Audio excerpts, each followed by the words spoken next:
Hi, this is Sri from functionalaperio. We are a group of security consultants providing services in the areas of SAP Security and GRC. We do provide training services as well. Here are a list of services that we provide in the areas of SAP Security, GRC, and new dimension products. We basically provided services and training in implementation projects, role redesign, security upgrades, and GRC access control and process control suites. We do provide services in the areas of Fiori and HANA-DB security. In this present session, we are trying to brief out the business scenario of SAP Security, the overall picture of SAP Security and GRC access control suite. In the next sessions, we will try to brief out process control suite and Fiori in HANA DB security as well. Now let's get started.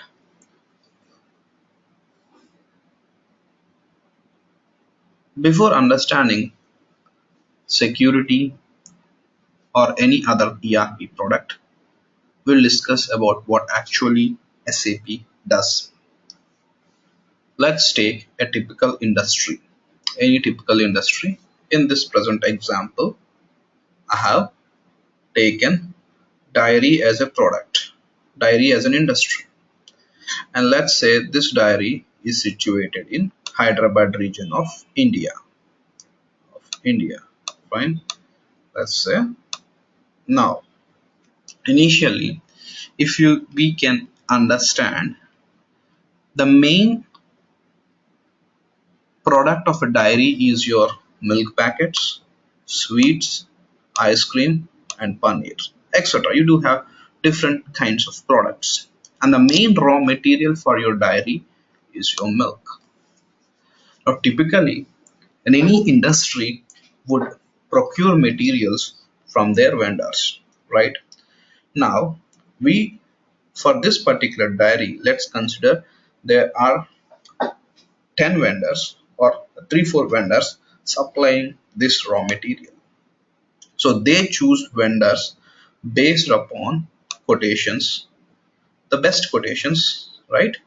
So initially, right, after quotations, they have choose 3 vendors from the Hyderabad city from where they procure the raw material, which is milk in this example. After procuring the raw material, they will store in the warehouse, right, in their internal warehouse, the dairy's internal warehouse. From the warehouse or storage location, the raw material gets or moved or transported to manufacturing unit of the dairy. In the manufacturing unit of the dairy, right, the products you will get the end products. The end products here would be your milk packets, sweets, ice cream, and so on and so forth. So from the manufacturing unit, you get your end products again into your warehouse, right? So there would be a lot of internal movement of materials, raw materials to your manufacturing unit to your warehouse. Now, this end products, right? The end products over in this warehouse, gets transported to different outlets. Your milk booth, shops or malls like your Spencer's, Reliance, and different milk booths in the city, right? So this is the basic typical operation that is being carried out in a typical dairy product. Now let's understand what each functional module does, right? Now, the material management of SAP, basically deals with the procurement of raw materials. Now, see, for choosing these vendors, we have quotation management. We call for quotations, then we choose vendors, and then we procure materials. And all these business operations are carried out by your module of SAP. And what does this warehouse does? The warehouse basically does the internal movements of material within the warehouse, the raw material to your manufacturing unit and the end product to your warehouse again, right? This internal movement of materials is done within your warehouse module of SAP. Now, the sales and distribution team basically what it does. You got the end products. Now it gets distributed to different outlets in the city, right? So this movement or this functionality is automated in your SD module, the different sales. Now, what is PP module of SAP? So initially, to launch a product or a different product or to forecast the requirement of the city, you obviously need to have a planning team. So the production planning team, all the internal business operations of production planning are automated in the PP module. Likewise, in your see every transaction like for procuring of materials and selling the products and all this stuff basically requires money, right? So all the finance related operations would be carried out in your FIC. In the HR module of SAP, basically you would be having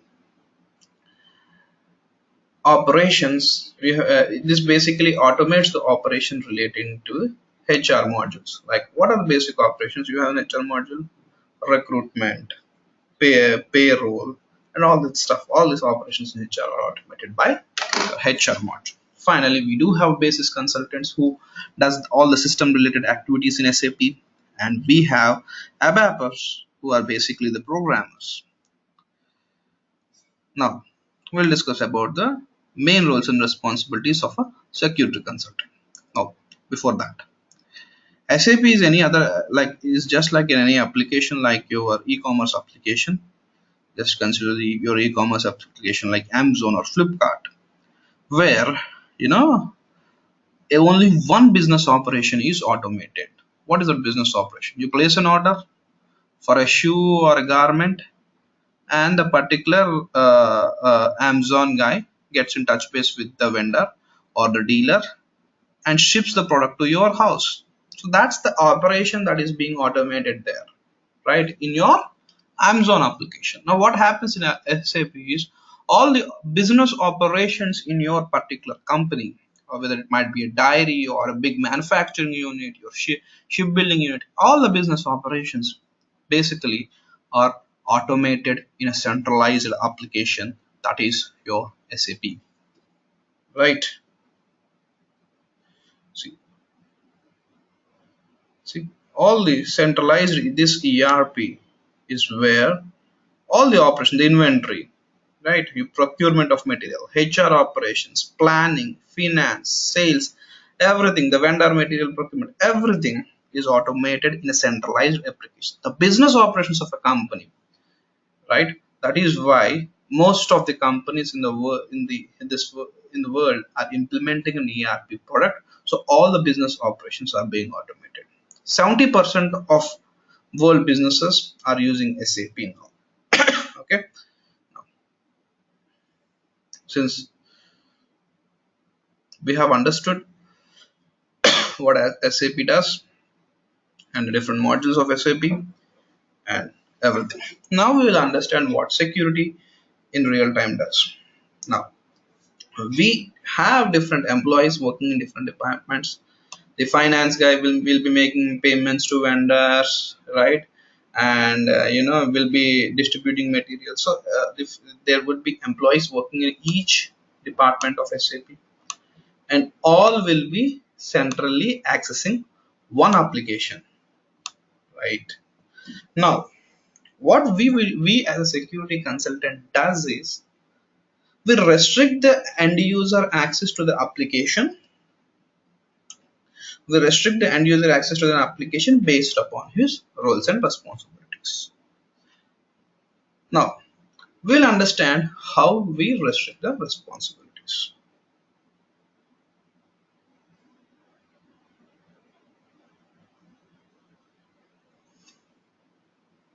Now every functional module in SAP would be having 4 to 5 business processes, right? Now the typical business processes in your MM would be your procurement of materials,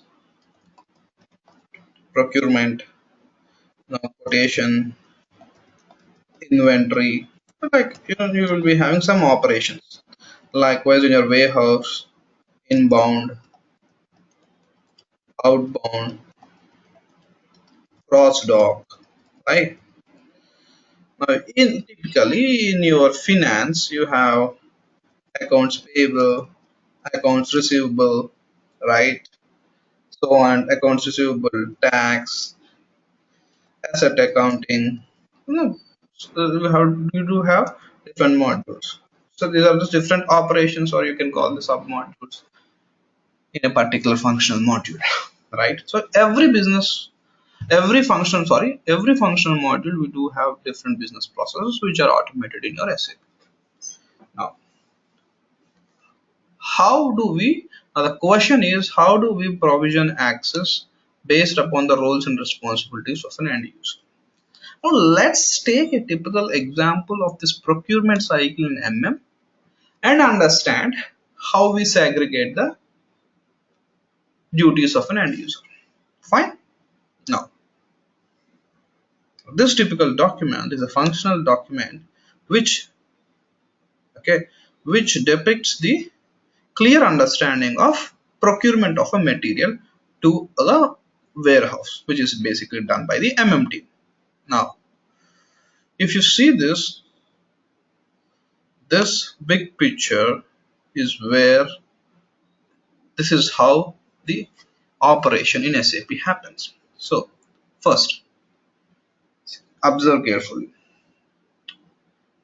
This is where the requester raises a purchase requisition. We call this as PR, right? And this PR, let's take the example of our diary itself, right? In the diary, I've told you earlier, right? Uh, the we procure materials from vendors, right? And store it in our storage location. Now, this business process I'm explaining.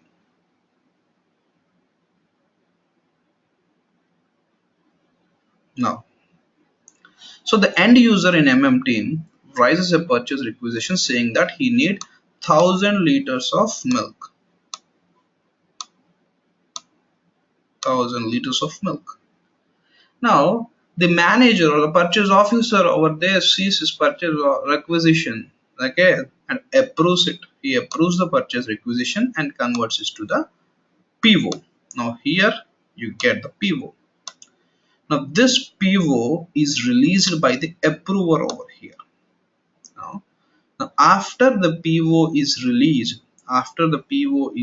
the finance guy, right? The finance guy makes a payment to the vendor. Now makes a payment to vendor, and vendor dispatches the material to the warehouse. So this accounts payable session will make a payment to vendor, and vendor dispatches the 1,000 liters of milk to your warehouse. Now see, I've just outlined a brief process of it. Now the process of procurement I've just briefly outlined. Since as a security concern you need not worry about it, I'm just telling you the overall operation of a procurement cycle. Now, in this typical business process, if you can closely observe, we do at each stage of business process you have users, a requester, a purchase officer, an approver, a finance guy, right? We identify users based upon the business operations they carry, and we give access to the application. Now, to perform an operation, let's say for creation of purchase requisition as we discussed earlier, you need a particular transaction code in SAP to perform the operation. So the end user basically logs into the application, right? Logs into the application and executes a transaction. I'll show you how. Now, I'll just log into SAP system.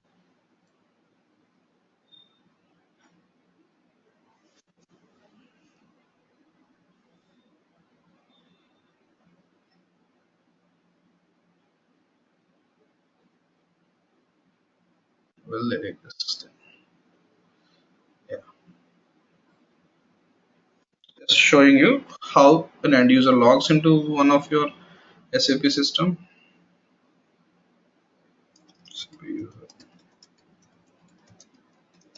So he basically, to raise a purchase requisition, he keys the transaction code here and executes the operation. So here you got to create a purchase requisition, right? So this is how basically, an end user performs his operation on a daily basis. Now, likewise, the purchasing officer executes transaction code like ME21 or some other transaction based upon his operation. Now, what we as a security consultant do is we work or get in touch with the functional consultant, understand the responsibilities of user, and segregate the T codes that they execute on a daily basis. Now,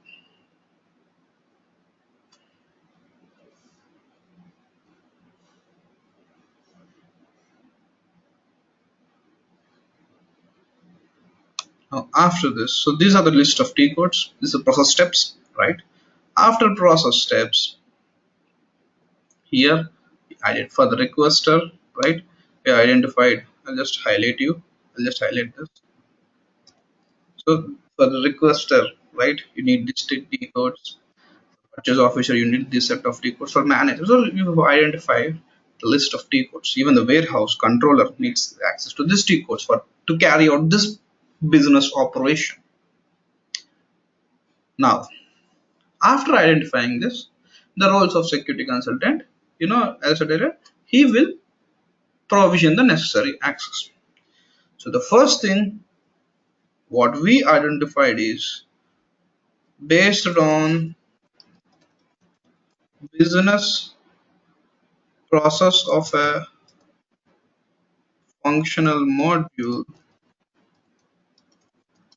we are provisioning access, right? This is the first step. The next step is, this is another important step.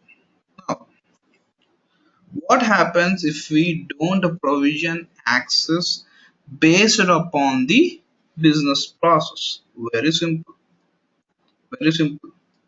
See, the purchase manager will approve any purchase order if you don't properly provision the access. If you give him access to ME22 and Miro T code in SAP, he can approve any purchase order and make payment to vendor. And a very simple example here itself is, here the accounts payable team will make a payment to vendor. If we provision access in SAP to change the vendor bank details, that again is a fraud, that again he can commit a fraud in the system, right? He can change the vendor bank details and make a payment. Okay, so if we don't provide proper segregation of duties, innumerable financial frauds might happen in SAP. That is the reason authorizations in SAP are of highest importance.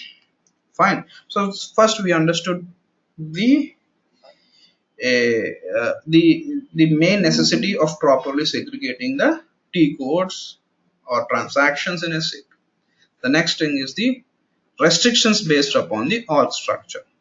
Now in this particular diary itself, let's assume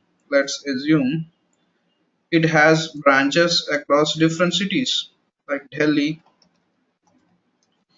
in India, Delhi, Bangalore, right? It has, let's say it has different branches. And the same set of operations will be carried out on different cities, right? Now, what does, and the next thing is that we need to restrict the end user to a particular org structure. So what does that mean? See, all the users across different geographies in this particular diary,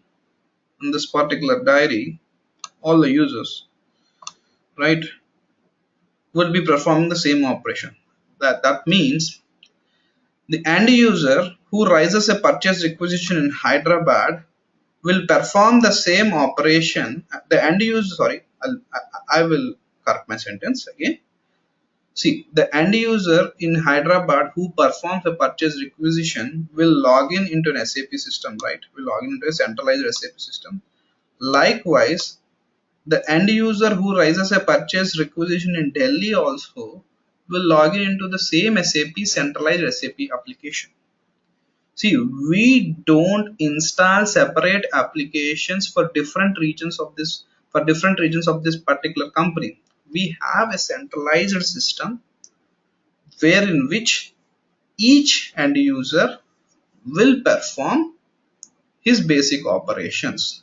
Now the duty of a security consultant is not only properly segregating the responsibilities but also should understand to which organization structure, whether the end user, you should understand if you're trying to provision access, provision purchase requisition action to an end user, you should understand to which region he basically belongs to Delhi or Bangalore or Hyderabad. You need to understand that first, then only then only you can then only you need to provision. So restrictions in security are of two types. One is your business process. Second, organization structure. So if you don't properly create roles based on organization structure, the end user in Delhi can create a purchase requisition in Hyderabad region, and he can create region in Bangalore region, and he can touch base with the manager in Hyderabad, and they both can commit a fraud, right? So these are the two types of basic restrictions that we do in SAP securities. This is a very brief overview, right? Now we will understand what actually GRC is and the basic products of GRC are. I'll take the same example and explain GRC as well. Okay, so that now GRC basically stands for governance, risk and compliance. Now, what actually does this account for? As I told you, in a particular company, you do have many business process, and when you have many business process, there would be some compliance restrictions also. Like if you procure a material in India from a vendor, let's say the milk itself here, if you procure the material, you need to pay GST tax. Likewise, if you sell material, you need to pay tax. Some the restrictions may different. I'm not familiar with the restrictions. Likewise, for US also, you have some compliance specific, some region specific compliance standards that you need to follow, right? So every region will have some specifications. Now, what GRC helps is it helps both the internal audit process and external audit process. So what do you mean by internal audit? Every company will perform internal audit process so that their processes are all running in a streamlined fashion. That means, let's say in this typical business process, right? Now, so far we have discussed this, right? Now we have a purchase requisition raised by an end user, then a PO by manager. After the PO, the finance guy make a payment to vendor, payment to vendor dispatches.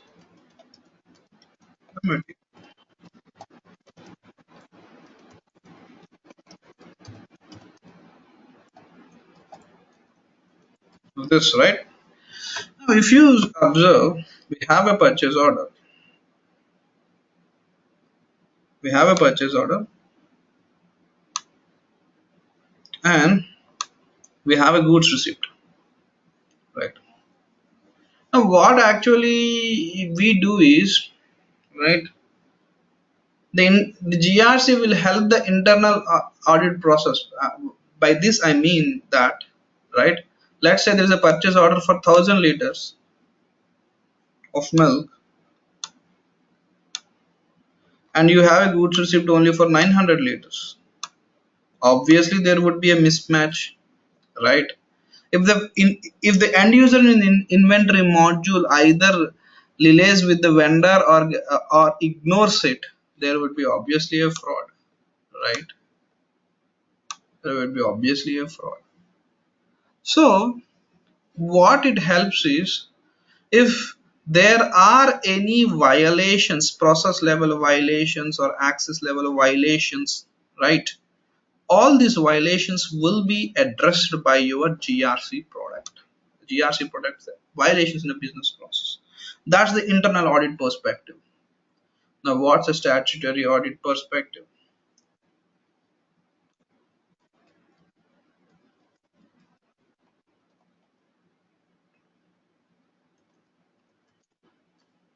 Audit perspective is where, see, the company can duplicate the results, right? If at all if at all that I mean, say, let's say there are around 1,000 sales orders that are created for in a year. Now the company can manipulate the data and tell to the government or statutory auditors out there that there are only 600 sales orders that has been created, and they can manipulate the financial results. And now, if we have GRC in place, we can easily carry out we can help the statutory audit teams to showcase that we are running on a nice basis, right? Now leave the statutory audit perspective. The company is, that's the headache of the government and statutory auditors. Now the main GRC aim is to, you know, uh, streamline the different processes in the company. So if you can help the statutory auditors with your internal audit reports, that would uh, you know help to showcase the company's performance on an annual basis, right? Now now I hope you've got a clear understanding of how it helps, both how it helps or elevates the internal processes, right? Now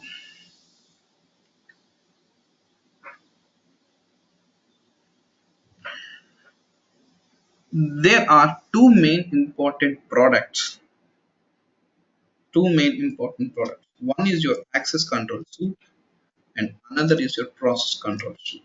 Now, what does this basically do, right? Now we will understand the both perspectives now again. Now, as said earlier, if there is no proper segregation of duties among different end users, if the let's say the manager over there has access to creation of purchase order and making and make a payment to vendor, he can commit a fraud. So this happens only if there is an access violation, if you don't properly segregate the roles and assign it to end users, then this violation might occur. So all these access related issues, all the access violation, everything would be addressed by your access control AC product. Now as discussed earlier, if there is any process violation, you have raised a purchase order for 1,000 liters and the vendor comes up with only 900 liters of milk, and that's obviously a process violation, right? So the process violation issues are addressed by your PC product, right? And if let's say when you're making payment to vendor, you didn't follow the statutory principles of that particular region. If it is India, you need to follow ISO standards, and if it is in US, you follow SOC standards. If you don't follow, then this PC helps the business to immediately trace it out, saying that the business has violated the statutory principles. So all this internal external audit process will be automated in your GRC suite. Now in the next video, we'll understand the PC part of it in detail. Now we will understand the AC part of it. Now we will only focus on how the AC part is automated. Right.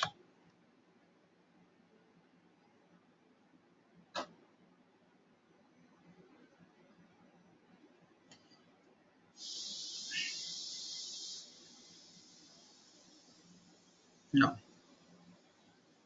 so the AC part of GRC will be having four different components. One is your access risk analysis, business role management, access request management, emergency access management. All these components are a bit simple to understand. I'll just help you to understand what are these four components basically. Let's say your company has the particular diary, has installed the access risk analysis or the AC component, the GRC component, and you have AC and PC.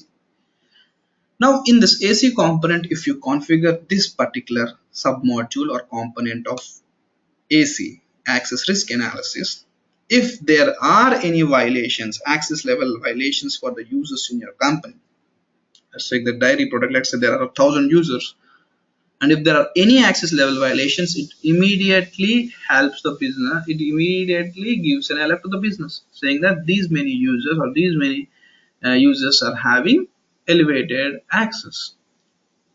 So based on that, the business will take a decision whether to clean up roles or whether to clean up their access or what. So all the access level violations are addressed here. Now, what is emergency access management? We'll understand that. Now, in SAP, in SAP, in SAP, basically,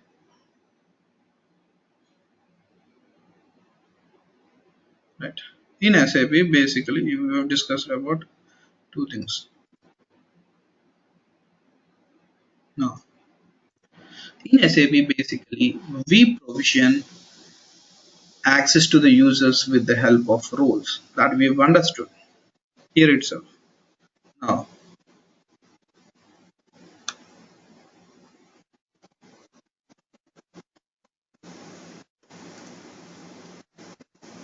see, this is a requester role that we create in the system, which has access to these two T codes, and we assign this role to a user, let's say user 1. So that is how we assign roles in SAP. Now, before creating a role in the system or a user in the system, we will have, we need to take approvals from the business, right? Now, for creating a role, let's say this is for MM module. For creating a role in MM module, I need to take the approval of a manager and a role owner. Let's say this is the basic business process for role creation, right? Now, to create the simple role in the system, I'll draft a mail to the manager saying that I need I will create this role in the system, and after that the role owner, then I will create the role for that particular MM module in SAP. So this is a workflow that we follow. So let's say for MM we create 70 roles, so this everything should be automated. Now what happens with this particular module of BRM? Sorry, this BRM is right. This particular thing is this workflow is automated, right? The workflow is automated. So when you create a role in the system, automatically a request pops up to the manager and role owner. Upon their approval only, the role gets created in the system. The first thing. And at the time of role creation itself, the system, the GRC system will help the business to understand if there are any access violations. That means if you're trying to create if you're trying to create a role with ME51N and accounts payable transaction mirror, then at the time of role creation only GRC system will tell you that this is the risk. Please try not creating a role with this access. So when you try to create a role with these two access and submit it to the manager over there, he runs risk analysis and obviously find out it, right? So our role creation process is streamlined with the help of, right, with the help of 1 minute BRM process, role creation process. Now, what is this ARM? ARM is just like your role creation. Now we understood about BRM, just like your role creation, right? We do have a user approval flow. Let's say for creation of a role in module, you need to take to approval of manager and the SOD team over there. SOD owner. Let's take this scenario. To create a user in the system, you need to take this both approvals. Now, when you create, let's say when you create this user one, let's say you have assigned this role to user one, okay, and also this role. So what happens is, and also this role. So you assign these three roles. So obviously this user will get all the transactions, will get all the transaction access. He can create a purchase order and make payments to vendors, right? So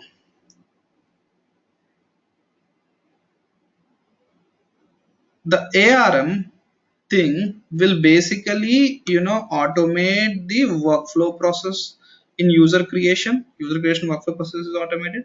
And the second thing, first thing is the workflow. Second thing is, if there are access level violations at the user creation only, access violations, that would be addressed by your ARM.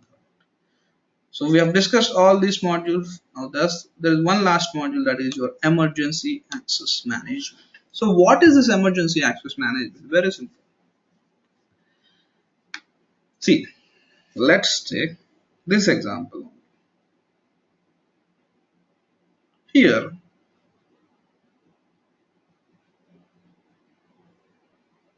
in this thing, okay, emergency access management.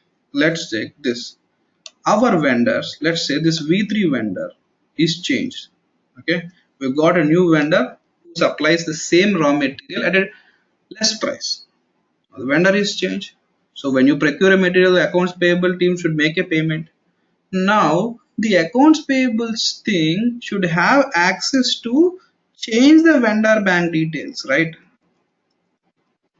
Now with the help of emergency access management in GRC, we will provide elevated or privileged access to the end user for a stipulated period of time, let's say 1 or 2 hours, 2 hours, and whatever action he performs, that is completely auditable. So elevated access in the system is provided with the help of emergency access management. The periodic access review is where actually we the user's access to the system can be periodically reviewed. Let's on a 3 months basis, we review the access that the end user has to the system and see if there are any risks. So in total, you have understood, right? The AC product, every submodule of AC products identify the access level issues that are there in your system. So what is this process control? Process control, as said earlier, will identify all the process level violations. In the next session, I'll discuss about the process control overview. So thanks for your time. Hope you find this session interesting. And if you need any services from Functional Aperio or training services, please do draft a mail to functional.aperio@gmail.com. Functional, no dot, sorry, aperio@gmail.com.